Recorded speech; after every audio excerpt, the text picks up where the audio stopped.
Il y a également donc les louanges, l'apologie du prophète Mohammed, paix et salut sur lui, la glorification du Seigneur, Sira, donc toutes les branches du savoir. Cheikhoul Khadim a une production littéraire hors pair. Par rapport à cela, il nous faut, nous autres mourides, essayer de nous abreuver de ce patrimoine et de sentir en nous un devoir de restitution.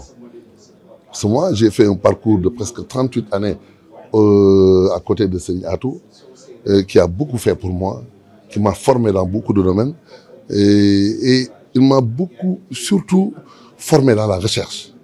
Et par rapport à cela, un chercheur a l'obligation de restituer. Et le choix de la thématique? Le choix de la thématique, l'enseignement et l'éducation. Donc, à travers la thématique, on se rend compte que l'enseignement et l'éducation, c'est différent.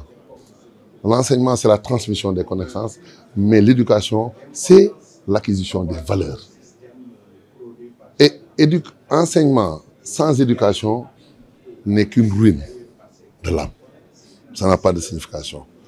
Tout ce que vous voyez comme dérive, comme dégâts, c'est à cause du savoir qui a été donc amputé des valeurs de culture et de civilisation.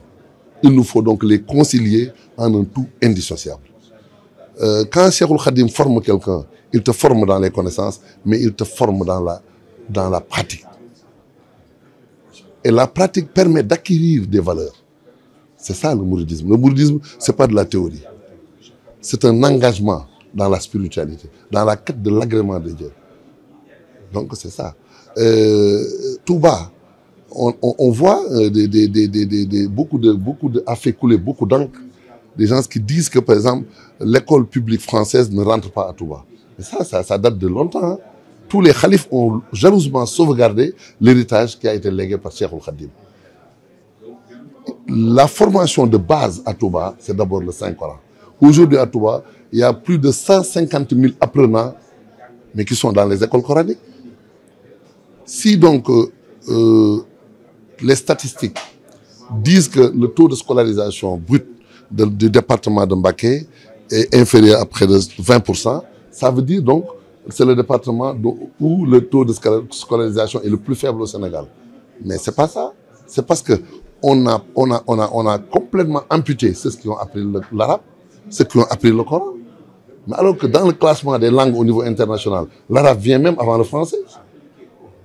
Donc pourquoi cette exclusion? Aujourd'hui, le monde a dépassé un enseignement exclusif. Il faut être ouvert. Il faut un système éducatif qui accepte les pluralités. Le choix de Touba, c'est d'abord de maîtriser le Saint-Coran. C'est ensuite de maîtriser les sciences religieuses islamiques. Mais après, on s'ouvre à toutes les formes de connaissances utiles. On peut être ingénieur, mais savoir diriger la prière. On peut être un doctorant, mais savoir également connaître parfaitement les articles de la foi. Donc c'est ça le modèle de Touba. Maintenant, à nous de savoir si c'est nous qui avons besoin de Serigne Touba pour venir nous abreuver, ou bien nous devons réformer le mouridisme. Moi, je n'accepte pas de rentrer dans ce débat. Moi, je ne réforme pas le mouridisme. Vous prenez une refonte du système éducatif qui intègre le modèle de Touba? Moi, je ne refonte rien. Parce que je n'ai pas les compétences de réformer quoi que ce soit.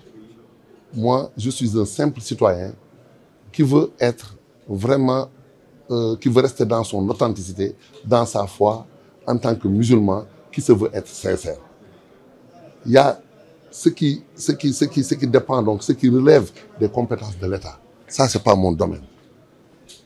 Mais je sais que le khalife général des Mourides est en train de sauvegarder jalousement l'héritage de Touba. Pourquoi les écoles publiques françaises ne rentrent pas à Touba? Ça, c'est pas Youssou, hein? Ça, c'est la redevabilité de tout un peuple vis-à-vis de Serigne Touba. Mais Serigne Touba a tout fait pour le Sénégal. Il a tout fait pour l'islam. Le fait qu'on sauvegarde ses enseignements, et ça, c'est une obligation pour le peuple sénégalais. Maintenant, l'État a fait des efforts depuis l'indépendance jusqu'à aujourd'hui. Mais il faut actuellement sortir de l'impasse. il faut poser le débat de façon sincère et véridique.